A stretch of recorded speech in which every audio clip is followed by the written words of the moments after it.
Good afternoon. Several developing stories this afternoon, including issues around the BRICS summit and the Senzo Miua murder trial. But you would have seen the statement this morning by the South African Reserve Bank in which they say they cannot conclude that President Cyril Ramaphosa or the close corporation which owns his farm broke the law during the Phala Phala transaction. Ramaphosa being accused of taking US dollars illegally in cash from a Sudanese businessman who said he was buying buffalo from the president. The Reserve Bank says the transaction was not, to use its word, perfected, which appears to mean the transaction was not completed. The buffalo did not actually leave the farm. As far as we know, they're still on Phala Phala. Ramaphosa, denying wrongdoing, is already being cleared by the acting public protector, Dr Dion George is the Federal Finance Chair and the Shadow Minister of Finance for the Democratic Alliance.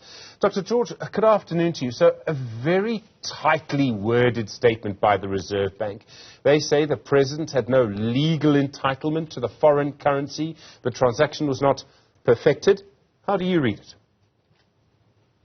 Yes, they've taken a very narrow view. I mean, they're saying that this transaction did not get completed, therefore he was not entitled to have the money, and therefore they can't find him in contravention of the exchange control regulations. Now, they are ignoring a very big part of the story, and that very big part is the apparent fact that there was dollar currency, real dollar currency notes, hidden in furniture for an extended period of time, and that most likely was exceeding the legal limits, for how long you can hold on to foreign currency. So they do need to actually say something about that. The governor did, in fact, write me a letter. I received it this morning, basically saying that he would be appearing before our Finance Committee on the 30th of August.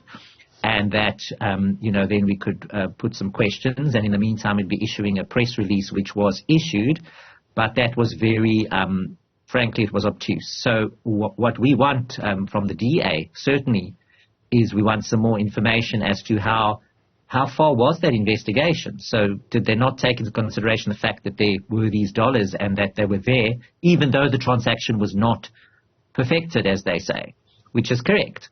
But we want to know that. I have also indicated that I'm going to write to the governor. I'm going to do that and ask him for the report or a redacted copy of that report, because I do think that the South African public has a right to know whether the president has broken any of the financial laws that he needs to uphold. So it isn't adequate, and I do look forward to having the discussion with the governor on the 30th. So it seems bizarre. So the transaction was not perfected. So if someone gave me a large amount of money in US dollars and I gave them nothing, what is that? I mean, isn't that what happened here? I've still received the money. And as I understand the law, and I'm no expert on it, but as I understand the law, if I've received foreign currency, I'm supposed to declare it, even if I've given nothing in return. If I get $500,000 US dollars as a gift, shouldn't I have to declare that? Well, that's very much our take, is that our understanding of the law is very clear that you can't hold a large amount of foreign currency. You have to bank it, and you have to declare it. Now, I suppose even if this transaction was not completed, obviously there was a process. So money was handed over, and the money was held somewhere for an extended period. Now, nothing stopped anybody from taking the money and putting it into the bank, for example, in the meantime, until the transaction was completed, because that's what happens all the time. So that really is the very narrow focus that they've taken, and we don't think that it's adequate, but as I said, we'd like to hear more from the governor as to, how they got to this actual conclusion, because the question is then, what about, doesn't it create some kind of precedent then? Because you've got thousands of potential transactions that have this. There's money paid, and then subsequently there is in fact the perfection. Now, if you're saying, well, it's perfectly fine to hold on to this money for an extended period or whatever, that's not acceptable, and I don't think that is practice. And that's the question that I'm going to be asking to the governor. There's so many issues here. It also suggests that there's the whole way that this has been managed, because this investigation took over a year. So they took over a year to issue us, really, one paragraph. I mean, I realize the Reserve Bank might well say it's exceptional that they issued that one paragraph, and to be fair, in my experience, I've never heard them actually talk about any investigation publicly, apart from investigations into failed banks. But I mean, still, a year and one paragraph.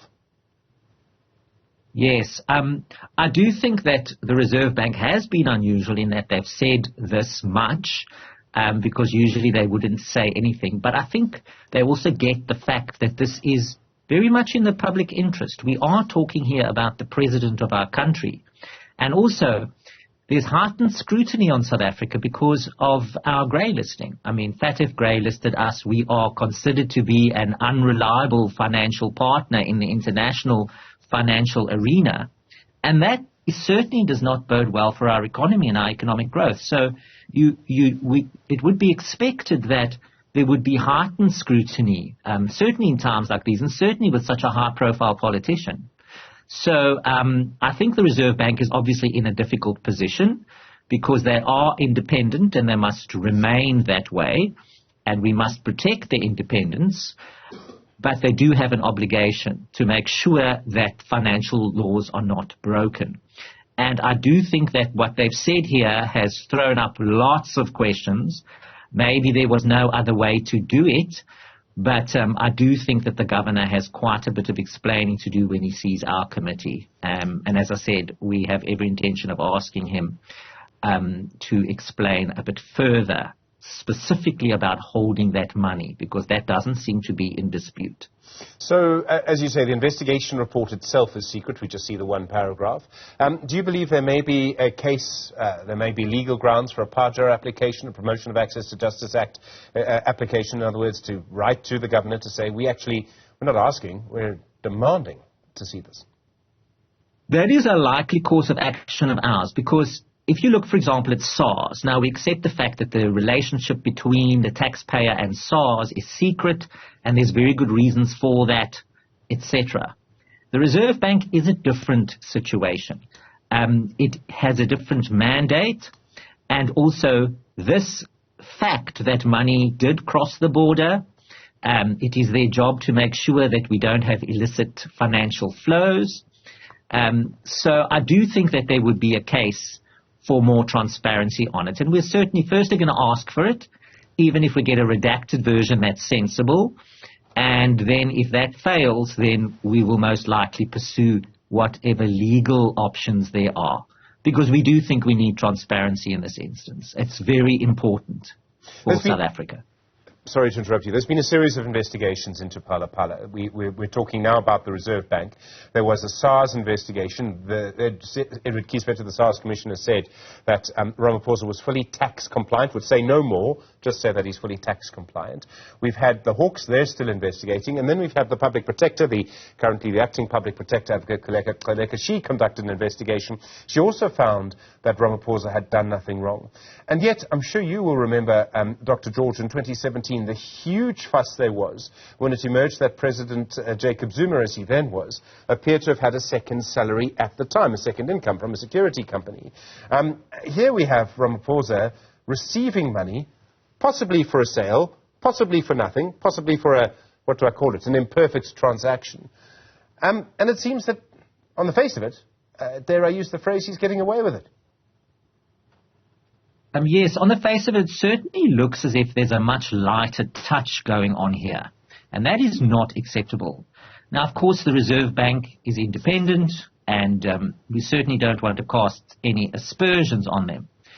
But also one of the questions I'm going to be asking is that we would really want to take for as given that there was no political consideration in this investigation. It is unlikely so, but we'd want to have that certainty. It is a very serious situation, and it does require very serious investigation. It's taken a year, as you said, and virtually, well, frankly, nothing's come out of it except a technical explanation. So that does certainly throw up a red flag. And we do need to make sure that we get to the bottom of these questions. It's very, very important, as I said. We need to get off the grey list as soon as possible, and this is not the way to do it. It looks like something is being hidden, and that is not conducive to a transparent financial environment that we need. Dr Dion George, thank you, the Shadow Minister of Finance for the Democratic Alliance. Well, I wouldn't be surprised if there are more developments around Phala Phala. Let's await and see.